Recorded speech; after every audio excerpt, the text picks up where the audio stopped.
Veremos agora o concurso de pessoas. Autoria. Quem é autor?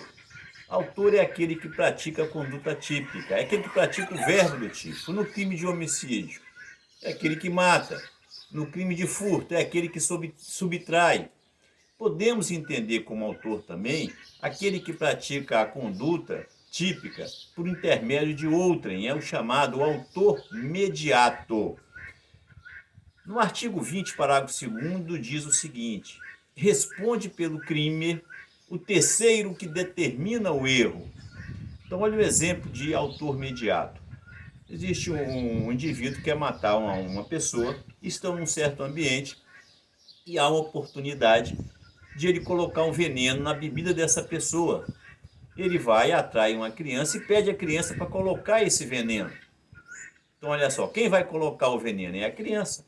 Mas quem é o autor do crime? É essa pessoa que está entregando o veneno a essa criança.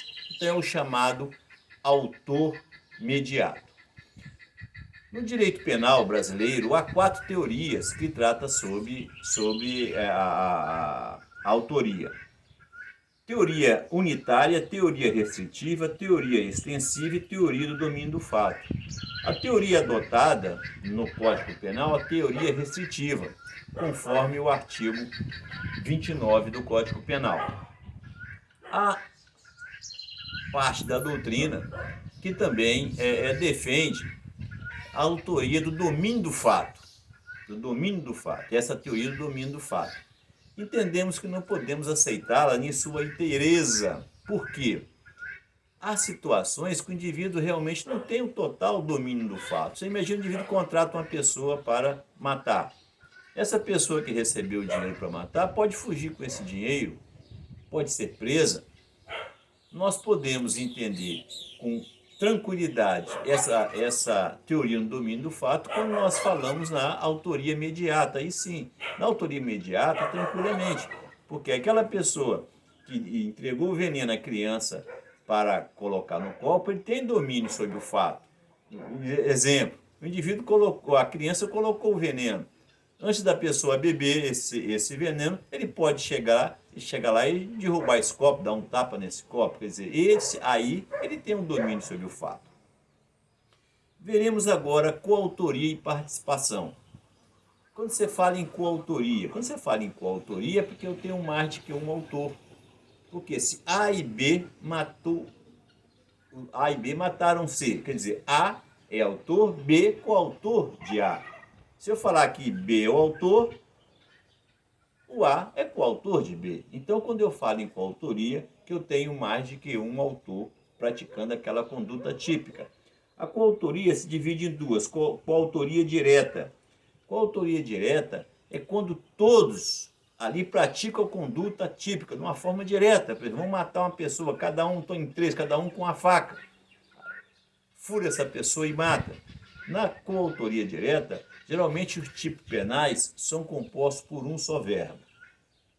Nós temos também a coautoria parcial ou funcional. Nesta coautoria, há divisão de tarefas. Aqui, os tipos penais são compostos por mais de que um ato executório. O indivíduo praticou só um ato, ele já é o autor. Exemplo, crime de roubo. No crime de roubo, é mediante violência, né? É um crime complexo, onde é praticado mediante ameaça ou violência e subtrai um objeto. Quer dizer, um indivíduo com arma pratica violência. O seu companheiro vai lá e pega o objeto. Quer dizer, esse que praticou a violência, o crime dele já está consumado, o crime de roubo. Para aquele que praticou só a conduta de subtrair, enfiar a mão no bolso, também está consumado o crime de roubo. Porque nessa coautoria parcial, há a divisão de tarefas. O crime de estupro também, que lá no crime de estupro é constranger mediante violência. Uma pessoa pratica o constrangimento e o outro faz a penetração. Quer dizer, um segura as pernas da menina, o outro vai e faz a penetração. Ambos são autores desse crime. Há uma coautoria parcial, houve divisão de tarefas.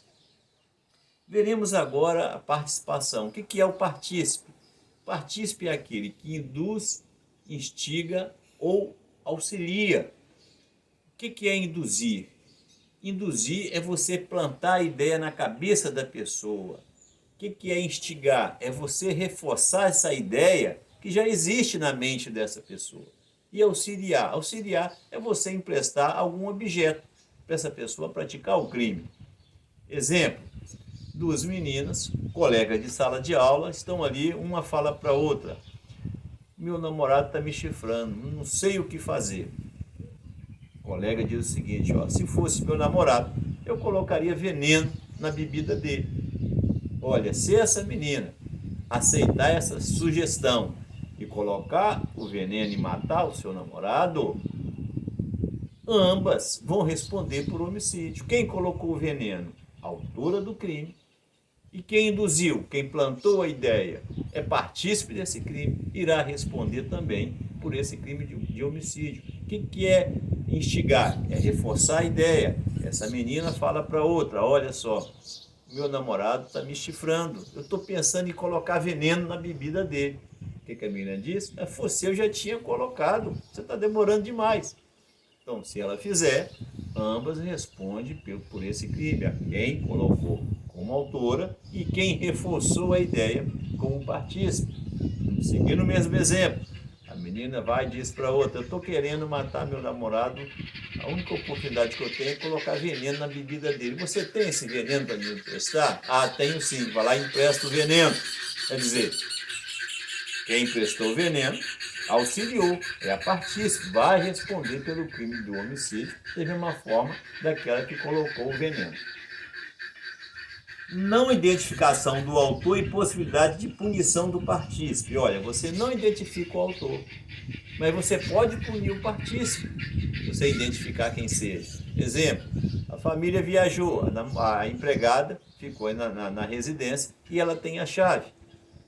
Ela sai da residência, só encosta a porta em vez de trancar e avisa para o namorado até onde está as joias da patroa. O namorado vai lá e subtrai. Quando a família chega, percebe esse furto e vê que nada foi arrombado, vai e comunica à polícia. A empregada é chamada, é interrogada e nega tudo. Só que eles ficam monitorando essa empregada. Posteriormente encontra ela numa balada com uma das joias da patroa. Ao ser interrogada a respeito, ela confessa a situação, que foi ela que facilitou, deixou a porta aberta. Mas ela não entrega, em hipótese nenhuma, o seu namorado, quem foi o autor deste furto. Quer dizer, ela vai responder por esse furto como partícipe, mesmo sem identificar quem seja o autor. Participação por omissão. É possível, sim, você punir alguém por participação por omissão. Isso é possível quando a pessoa é agente garantidor. O que diz o parágrafo 2º do artigo 13? A omissão é penalmente relevante quando o agente devia e podia agir para evitar o resultado. Então, olha só, se a pessoa é agente garantidor, ele vai responder por participação por omissão. Exemplo, o policial está fazendo a sua ronda, fardado, armado, percebe uma mulher pedindo socorro. Quando ele se aproxima, ele vê que é uma mulher que é uma desafeta, que já o humilhou em alguma situação, já o desacatou, e ele vai e resolve não cumprir com o seu dever, vai embora e deixa aquela mulher na mão daquele sujeito. Essa mulher é assassinada. Ele irá responder por homicídio. Por quê? Ele era agente garantidor, ele será partícipe desse crime, ele auxiliou, ele é agente garantidor e deveria ter evitado o resultado, como diz o parágrafo 2º do artigo 13. Muitas vezes o aluno confunde participação por omissão com aquele crime omissivo impróprio ou comissivo por omissão. A diferença é simples. Na participação por omissão, nós estamos no campo da coautoria. Nós temos coautores, nós temos um autor e um partícipe. Já nos crimes homicídios impróprio, comissivo por omissão, é a própria pessoa, é o autor que deveria cumprir com o seu dever ali e se omitiu. Por ser um agente garantidor, ele vai responder pelo crime. E concluindo, coautoria e participação em crime culposo. Olha, a coautoria é possível, a participação não. Exemplo, Dois indivíduos estão no veículo, tá? Um dirigindo e o outro de carona. O que está de carona incentiva o motorista a desenvolver uma velocidade incompatível, uma alta velocidade. O motorista desenvolve essa alta velocidade, atropela e mata uma pessoa. De cara, o que vem na mente do aluno? O motorista é o autor e o carona o partícipe? Não. Por quê? Em algum momento o carona incentivou o motorista a matar alguém? Não, ele incentivou o motorista a praticar uma conduta imprudente, a desenvolver alta velocidade. Então eles são coautores dessa conduta imprudente, que resultou na morte de uma pessoa. Na próxima aula veremos ação penal.